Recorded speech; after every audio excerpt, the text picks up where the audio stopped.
Bonjour à toutes. La semaine dernière, je suis arrivée à un constat inévitable, c'est que mes affaires de couture sont hyper mal rangées. Et il se trouve que je suis une personne plutôt maniaque. Un peu beaucoup. J'aime pas quand mes affaires sont pas rangées, j'aime pas ne pas savoir où sont mes affaires. J'aime aussi avoir comme un espèce d'inventaire mental de ce que je possède dans ma tête. C'est peut-être mon côté un peu minimaliste, tout ça. Et comment vous dire que là, ce n'est absolument pas le cas et que ça me titille un peu, vous voyez. Je vous préviens tout de suite, ça va pas vous faire rêver. Je suis très loin d'avoir une pièce dédiée à la couture et d'ailleurs c'est pas tellement un truc dont je rêve bizarrement. En fait mes affaires de couture sont toutes dans la chambre, donc déjà c'est pas mal, tout est dans une seule pièce. Seulement c'est à plusieurs endroits différents, enfin j'ai mis ça là où je pouvais parce que c'est quand même un loisir qui prend de la place et que en arrivant ici il y avait déjà toutes les affaires de mon mari. Donc je me suis installée en poussant un peu les trucs. Et comme je vous disais, avoir une pièce dédiée à la couture c'est pas tellement un truc dont je rêve. Je rêve plutôt d'une très grande table de salon sur laquelle je pourrais faire mes trucs et surtout un gros meuble un peu ancien, vous voyez, vraiment dédié à ma passion pour la couture, donc dans lequel je pourrais ranger mes machines, mes tissus, ma mercerie, enfin avoir tout dans un seul gros meuble et qui soit un truc un peu esthétique, un peu un meuble à l'ancienne, une vieille armoire, voilà. C'est plus ça qui me plairait je pense. Allez-vous rêver devant mon rangement couture et une pièce dédiée? Non. Allez-vous baver devant mon stock de tissus? Non plus. Et allez-vous découvrir des astuces de rangement couture absolument novatrices? Encore une fois, non. Alors quand on entre dans la chambre, il y a ce qui est censé être ma table de nuit, qui est en fait deux caissons en bois empilés l'un sur l'autre, et qui en réalité sert de rangement pour mes patrons. Et là, je suis totalement incapable de vous dire ce qu'il y a. C'est un mystère pour moi. Et ensuite ici, posée à même le sol, il y a cette petite boîte à couture absolument mignonne qui m'a été offerte par une amie récemment et ô combien pratique puisque j'ai quand même pas mal de choses rassemblées au même endroit. Et sous le lit, il y a cette caisse qui est remplie de trucs de couture. Alors ça c'est le manuel de ma machine à coudre. Il y a cette grosse boîte en bois. Vous voyez, l'intention était là quand même de ranger les choses correctement. Mais l'exécution est pas excellente. C'est quoi ça? Ensuite, si je me retourne, on a un grand placard ici dans lequel on range nos affaires. Et en haut, à ce niveau-là, tac, il y a ma machine à coudre et ma surjeteuse. Et alors en bas, de l'autre côté du placard, on a ce sublime meuble en plastique bleu de surcroît qui contient mes tissus, mes chutes et tout ça. Là c'est pyjama, pareo, tout ça. Et sur le côté là on a des fils. Ça c'est une boîte dans laquelle normalement il y a des grosses bobines qui sont un peu emmêlées. Oh, putain. Pardon, c'est vraiment le cirque. Les chutes de ma robe de mariée civile. Je ne sais pas ce que c'est. Et là c'est des tissus encore. Je propose de sortir tout ce que je viens de vous montrer, de mettre ici par terre pour changer et de trier, d'essayer de réorganiser un peu tout ça.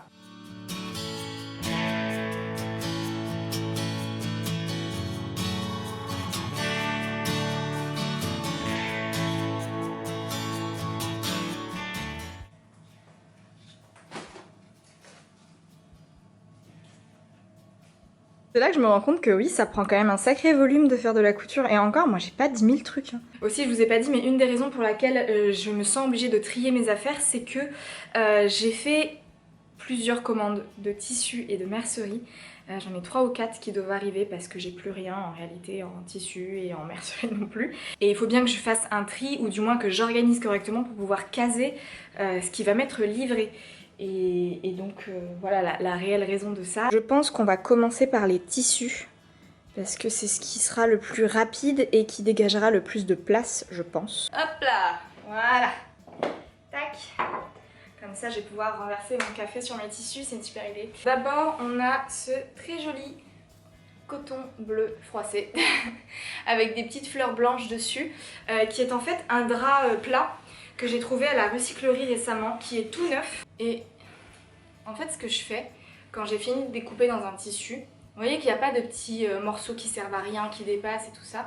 Ce que je fais généralement c'est que quand vous savez vous avez juste une petite borne toute fine ou une pointe dans laquelle vous découperez jamais rien, moi je coupe pour que mon tissu soit plus facile à plier et qu'il n'y ait pas des morceaux qui se baladent dans tous les sens qui font que ça dépasse et tout ça. Ça rend vraiment service de faire ça. Je pense qu'il y a des tissus dans lesquels j'ai pas fait ça dans l'eau et donc je vous montrerai. Mon thermocollant, donc là j'en avais acheté 2 mètres et vous voyez il m'en reste déjà plus beaucoup. C'est le truc dont on se sert assez souvent en couture. Un reste de toile de coton, encore une fois, couleur blanc cassé, très utile. Ça c'est le reste de ma jupe verte demi-cercle. D'ailleurs au moment où je tourne là, j'ai posté juste hier la photo de ma jupe qui tourne là. Et vous avez fait un super accueil à cette photo, donc je vous remercie. Je cherche mes ciseaux de couture. Oh. Typiquement vous voyez sur ce tissu là, j'ai pas coupé les petits morceaux qui dépassent une fois qu'on a découpé son projet dedans. Et je pense pas que ça va vraiment me manquer si je m'en débarrasse. Donc je le coupe hop, de manière à ce qu'il n'y ait pas tous ces trucs là. Et ça je le mets dans ma poubelle à chute, ma poubelle à mini chute. Hop, donc c'est un petit sac en craft, d'ailleurs là ça y est, il est temps que je le vide. Que je remplis avec les petites chutes qui servent à rien et dont je ne pourrais pas me resservir. Sauf ça qui n'est pas du tout censé être là. Okay. Ici on a une chute de ce coton fleuri que je suis en train d'utiliser pour la chemise de mon mari. Là on a une chute du polo que j'ai cousu aussi pour mon mari. J'ai trop hâte de vous montrer tout ça dans le bilan couture, ça va être trop chouette. Une chute de mon pantalon Cherry de Mèche Delmas. Et vous voyez là, les petites moustaches qui dépassent. Hop, ça dégage parce que ça sert à rien. Ici on a une chute, une petite chute de la robe que j'avais cousue pour Bérénice. Donc c'est un lin viscose. D'ailleurs c'est coupé un peu dans le biais, ça devait être un morceau de la jupe. Mais pareil, ça peut encore servir. Vous voyez, si j'ai envie de faire un cadeau de naissance avec ces deux tissus là ensemble, ça peut être vraiment trop chouette. Ok. Des chutes de la doublure de ma robe de mariée. Chute de rideau un peu beige. Ça c'est ce qui reste de l'ensemble que j'ai cousu à Bérénice pour le mariage de Mathilde. Alors pareil, j'ai encore perdu mes ciseaux. Non, ils sont là. Ça, oui, il y a des petits trucs que je dois couper. Un bout de coton noir tout simple. Très très utile ça. Oula, ça c'est une chute de satin de polyester absolument affreux que j'avais eu sur Dries & Stoffen. Et je sais pas trop quoi faire de ça. Honnêtement, je sais pas. Du tulle blanc comme ça, trop bien parce que je voulais apprendre à broder sur du tulle. Ça c'est une robe que j'avais et qui est vraiment très transparente, que j'avais eu chez Shein. Ok. Des chutes du petit haut que je viens de me coudre à partir du magazine Burda. Bon, quoique si, ça des fois ça sert. Ça y est, je suis passée en mode non mais je jette rien, je garde tout. Oh, trop beau. Ça c'est le seul coupon de tissu entier qui me reste. C'est pour ça que je fais une commande de tissu aussi, parce que j'en ai plus. Ça c'est mon dernier tissu pas utilisé. C'est le tissu que je voudrais tester pour ma robe de mariée.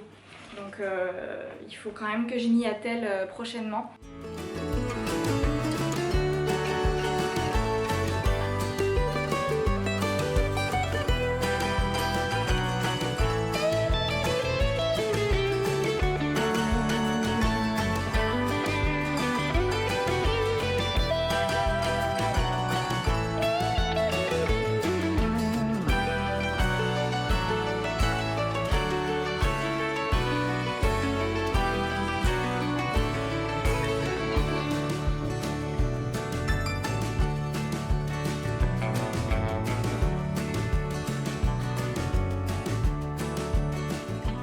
Je peux pas croire qu'à un moment, j'ai pu dire on va commencer par le tissu parce que ce sera le plus rapide. Du coup, dans ce tiroir, j'ai mis mes deux seuls coupons de tissu entiers que je pourrais coudre. Donc celui-ci, je vous disais, au printemps et ça pour m'entraîner pour ma robe de mariée. C'est pour ça que j'ai commandé plein de tissus parce que j'en ai plus. Et là, est-ce que c'est pas hyper réjouissant de voir ça comme ça? Et donc ici on a toutes mes chutes de tissu bien pliées en rectangle et triées un peu en dégradé, voilà. J'ai pas jeté grand chose au final, j'ai juste vraiment coupé les petits bouts qui dépassaient et oh j'adore. Ça me donne trop envie du coup de faire des empiècements, des petites doublures ou des vêtements pour enfants, des cadeaux de naissance, tout ça. Et je pense que je vais me dire qu'il faut jamais que mes chutes de tissu excèdent la contenance de ce tiroir. C'est déjà vraiment pas mal pour des chutes de tissu et comme ça je sais qu'il faut que je les utilise, que je trie, que je vide et que ça circule, voilà. Et maintenant on va va s'attaquer à la mercerie. Ici on a cette boîte en plastique dans laquelle j'avais mis tous mes grosses bobines de fil que j'avais achetées en lot sur Mercerie Extra mais que j'utilise finalement très peu. Donc et il y a aussi mes cônes de surjeteuse dedans et j'en avais d'avance ici. Donc ce que je vais faire, c'est que les fils que j'utilise très peu, ils vont aller être stockés dans ce carton que j'avais, et par contre dans cette boîte je vais laisser tous mes cônes de surjeteuse.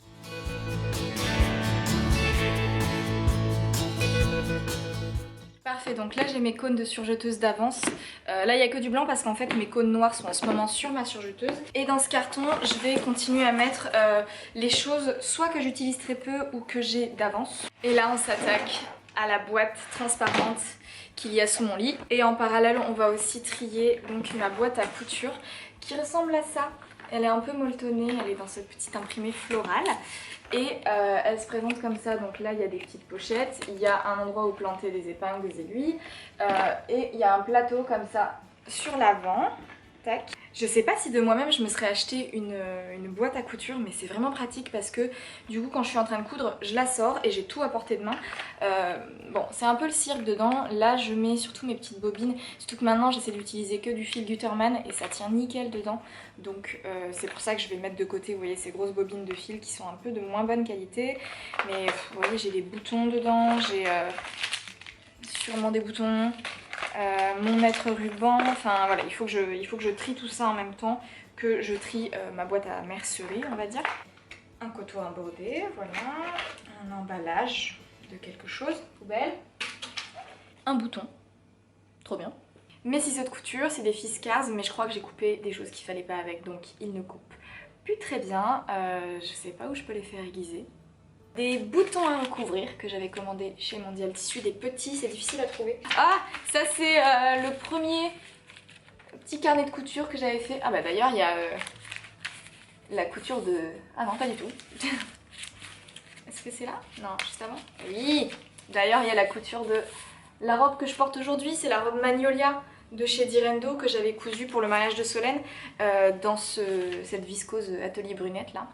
Et que j'aime beaucoup, je trouve que pour l'automne c'est sympa. Elle est un peu trop décolletée mais bon, avec des cheveux comme ça, hop là, on voit plus rien. Voilà, et je sais qu'au début j'avais commencé du coup à faire des carnets de couture comme ça, dans les carnets que vous recevez avec vos commandes de ma petite mercerie. Mais j'arrive pas à les tenir, honnêtement. C'est vrai que c'est sympa à faire et tout, mais voilà, bizarrement c'est pas un truc qui me botte tant que ça. Donc dans mon bullet journal par contre j'écris voilà toutes les infos qu'il faut que je vous redonne au moment du bilan couture, mais je fais pas les dessins parce que déjà je sais pas dessiner et je fais plus le petit échantillon de tissu machin et tout. J'ai pas envie de dédier du temps à ça, voilà. Ça c'est du billet, la seule fois de ma vie où j'ai acheté du billet, parce que sinon le billet je le fais dans mes chutes de tissu, toujours, je fais toujours mon billet moi-même, mais c'était au tout début de la couture et je m'étais dit tiens, du billet blanc ça servira forcément, et c'est le cas. Je vais le démêler et l'enrouler correctement. Un sac à provisions, je sais pas ce qu'il fout là, donc on va le mettre de côté. Ça c'est des fils à coudre, mélangés avec des cheveux, mélangés avec des fils DMC à broder. C'est absolument scandaleux. Encore plein de choses pour la broderie, des cercles, des cotons. Ça c'est un perroquet, si je dis pas de bêtises. C'est, vous savez, la règle pour faire les arrondis. Et j'ai acheté ça quand j'ai commencé la couture parce que j'achetais des trucs sans savoir vraiment à quoi ça servait. Je me disais ah c'est sûr, ça me sera utile. Sauf que moi je dessine pas de patron, je fais absolument pas de modélisme et ça ne me sert à rien. Je le garde, hein, mais pour l'instant, j'en ai jamais ressenti le besoin. Donc, ça a le mérite d'être là, mais pour moi, c'est totalement inutile. Là, c'est trop. Encore plein de coton à broder. Enfin, il s'agirait de se tenir un peu, là. C'est quoi ce bordel? De l'élastique à caleçon, que j'avais en plus.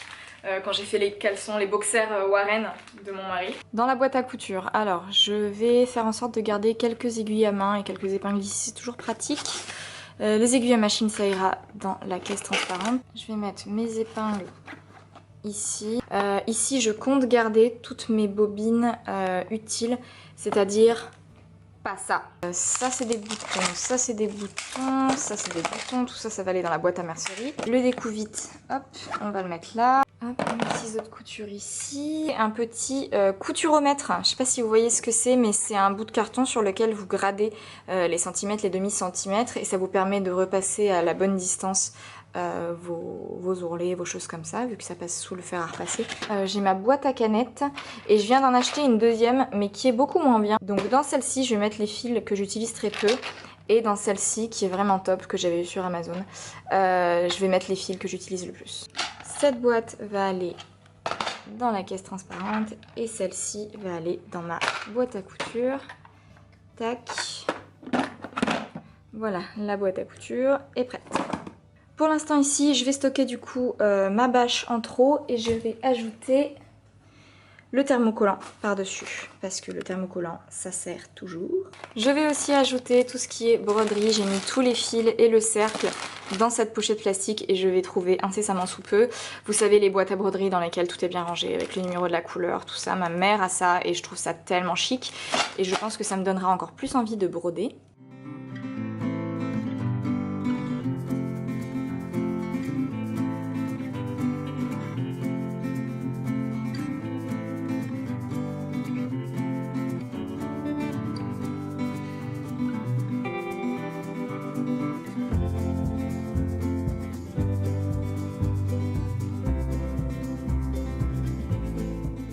Ça y est, je suis trop contente que ce soit rangé. Donc là, j'ai les chutes de ruban, les boutons à recouvrir, tout ce qui est broderie, l'élastique pour les boxers, le thermocollant, la bâche plastique pour décalquer. Et ici, du coup, j'ai ma grosse boîte avec, bah, vous voyez dedans, aiguille à main, aiguille à machine, aiguille à surjeteuse. Là-dedans, il y a les craies pour tracer, un mètre ruban supplémentaire, des épingles à nourrice, la dentelle, toutes sortes de boutons triés, voilà. Là j'ai de la laminette, alors je n'en ai jamais utilisé, je ne sais pas comment faire, mais j'en ai, je sais pas pourquoi. Le biais, des fermetures éclairs, il m'en reste vraiment plus beaucoup. Vivement que je reçoive ma commande. De l'élastique fil noir et du blanc. Les différents types d'élastiques, voilà, enroulés, l'élastique à culotte. Mes petites pinces à linge que j'utilise comme pince prime, parce que j'aime pas trop les pinces en plastique. Les boutons pression à coudre. Les boutons pression à poser avec une pince que je n'ai pas, les boutons orphelins. Voilà en gros comment ça se présente. Je suis tellement contente. Comme je vous l'ai montré, dans cette boîte, il y aura mes cônes de surjeteuse et elle peut enfin fermer. Dans ma boîte à couture, j'ai mes fils, mon mètre ruban, ma paire de ciseaux, tout ça, tout ça. Et en dessous, voilà, j'ai vraiment de l'espace et je peux ranger à chaque fois mon projet en cours. Quand je range tout le soir, hop, toutes les pièces, tout est bien rangé. Et je peux la transporter partout.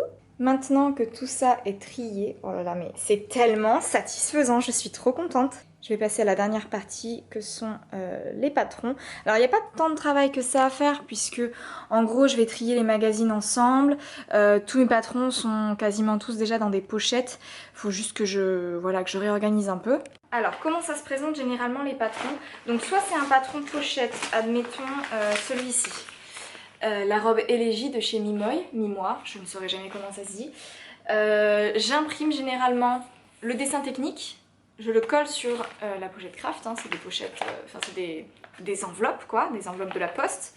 Et dedans j'ai donc mon patron PDF assemblé. Ça c'est un des premiers, vous voyez à l'époque j'utilisais encore le papier de soie. Mes pièces décalquées dans ma taille, tout est au même endroit. Et à l'époque, j'imprimais aussi, parce que maintenant je le fais beaucoup moins, j'imprimais le livret d'explication. Et du coup, tout est dans la même pochette. Alors ça va parce que c'est pas un patron qui prend beaucoup de place. C'est pas un truc immense.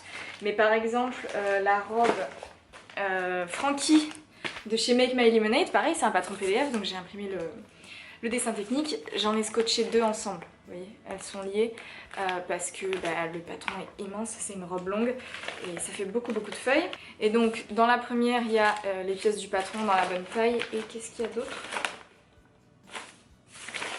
Je crois que c'est tout. Oui, je crois que c'est tout. Et dans la deuxième pochette il y a eh bien, le patron imprimé et plié.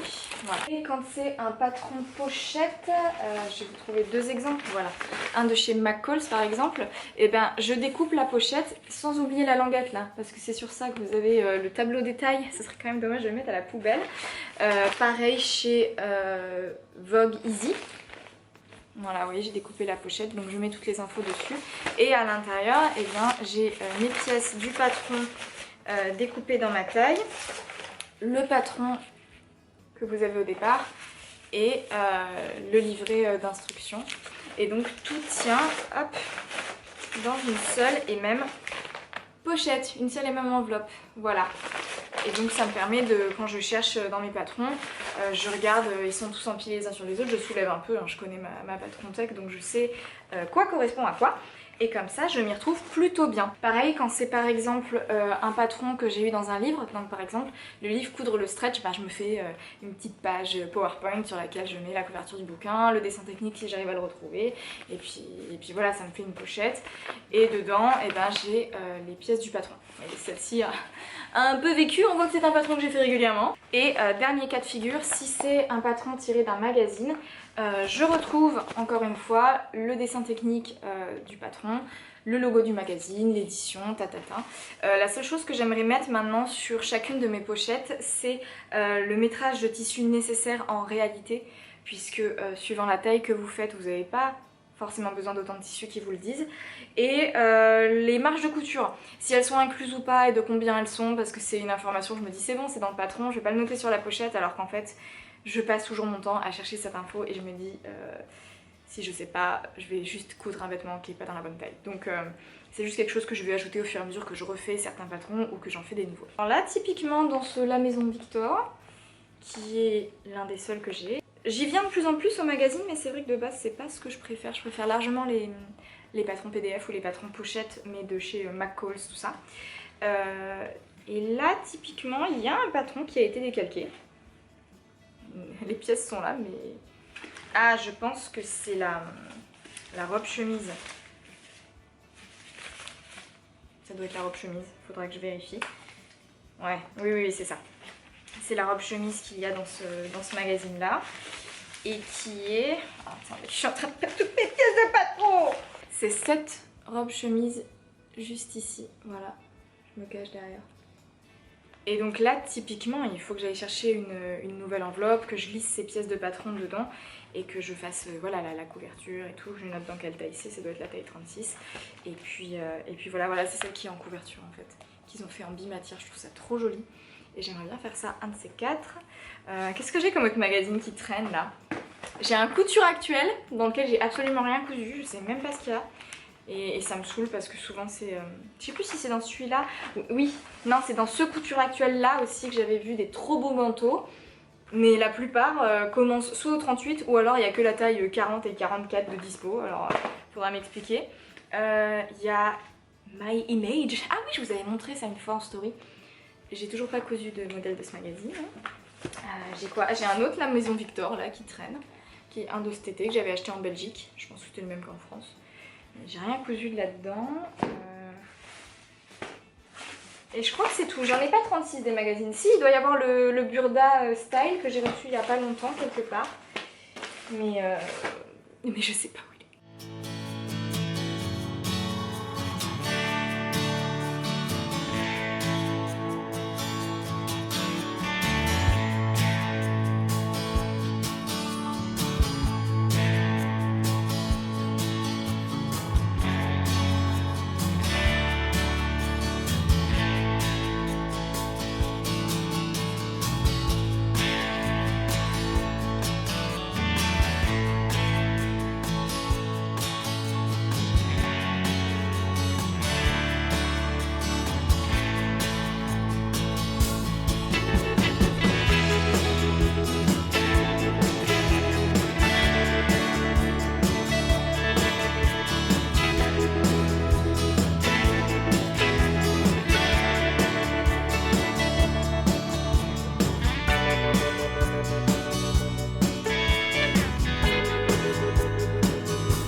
m'a pris plus de 3 heures au final de faire ça. Comme dit souvent ma maman, quand on fait du ménage chez soi, on fait aussi du ménage dans sa tête et c'est tellement vrai.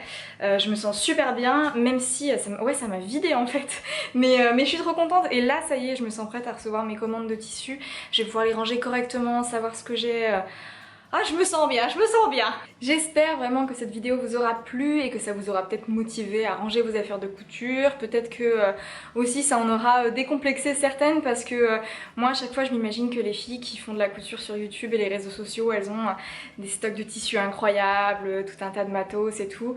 Moi vous savez, je suis un peu minimaliste dans ma façon de vivre, donc collectionner des trucs qui me servent à rien, c'est pas mon délire. Maintenant j'ai super hâte de recevoir mes commandes, de partager ça avec vous et de ranger ça correctement au carré, comme ça dans mes petites affaires. Mais vu la vitesse de la livraison en Corse, je pense que la prochaine vidéo ne sera pas le haul mais le bilan couture, ce qui est pas si mal je crois, puisque vous êtes plusieurs à me le réclamer. Oui, moi aussi je suis super excitée, mais voilà, j'attends d'avoir un tissu pour finir, enfin bref. Tout est interdépendant et donc tout est lent. D'ici là, je vous embrasse, je vous souhaite une très bonne journée, prenez soin de vous et de chez vous, à bientôt.